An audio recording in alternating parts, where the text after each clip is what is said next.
నేను వినాయక చవితి మా అమ్మ వాళ్ళ ఇంటి దగ్గర సెలబ్రేషన్ చేసుకున్నాను. ఎలా జరిగిందో మొత్తం ఈ వీడియోలో చెప్పేస్తా. చాలా కష్టపడి శివన్ ఒప్పించేది తీసుకెళ్లాను. నేను బాగా లేట్ వెళ్ళానేమో అనుకున్నాను, కానీ నేను వెళ్లేసరికి అక్కడ ఏం అవ్వలేదు. ఎందుకంటే మార్నింగ్ నుంచి వర్షం పడడం వల్ల అసలు ఎలాంటి డెకరేషన్ చేయలేకపోయారు వాళ్ళు. సరేలే మా అమ్మని కలిసి వద్దామని వెళ్తే చిన్న వినాయకుడు కూడా పెట్టారు. గణేశుడికి ప్రసాదం పెట్టాలి కదా, అది ప్రిపేర్ చేయమని బ్రతిమాలుతున్నాడు. ఎలాగోలా కన్విన్స్ అయితే చేసేసాడు. సో మేమందరం కలిసి అయితే ప్రసాదాన్ని ప్రిపేర్ చేసేసినాం. మాలో షుగర్ వేసి ఒక ఐటమ్ చేసినాము, ఇంకా పాయసం కూడా చేసినాము. హీరో అయితే ప్రాసెస్ లో ఉండే. నాకైతే ఎన్ని ఐటమ్స్ చేయాలో తెలీదు, వాళ్ళు మాత్రం 3 చెప్పారు. ప్రసాదాలు అయ్యే లోపు వాళ్ళ డెకరేషన్స్ అవన్నీ కూడా అయిపోయింది అండ్ వాళ్ళు రెడీగా కూర్చున్నారు పూజారి కోసం. దానికి తోడు ఆ పూజారి గారు కూడా లేట్ గానే వచ్చిర్రు. ఆ గ్యాప్ లో మనోడు ఒక 2-3 స్టెప్స్ కూడా వేసేసిండు. చాలా సేపు వెయిట్ చేశాక అయితే పూజారి గారు వచ్చారు. ఈ రోజు ఫస్ట్ డే కదా, అవన్నీ సెట్ చేయడానికి చాలా టైం పట్టింది ఆయనకి. ఆ గ్యాంగ్ మొత్తానికి ఈయననే లీడ్, అందుకే ఆయన చేతుల మీద పూజ అయిపోయింది. దాంతో పాటు ఇంకో చిట్టి వినాయకుడిని కూడా పూజ చేసేశారు.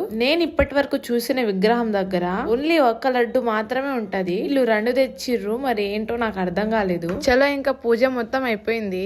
హారతి కూడా తీసుకున్నారు, మీరు కూడా తీసుకోండి. ఇంకా లాస్ట్ లో అక్షింతలు కూడా ఇచ్చారు, అది కూడా వేసేసినాం. చలో ఇంకా పూజ మొత్తం అయిపోయింది. ఇంకా నేనైతే ఒక కొబ్బరికాయ కూడా కొట్టినా. ఇంకా లాస్ట్ లో ప్రసాదం తీసుకొని అయితే వచ్చేసినాం.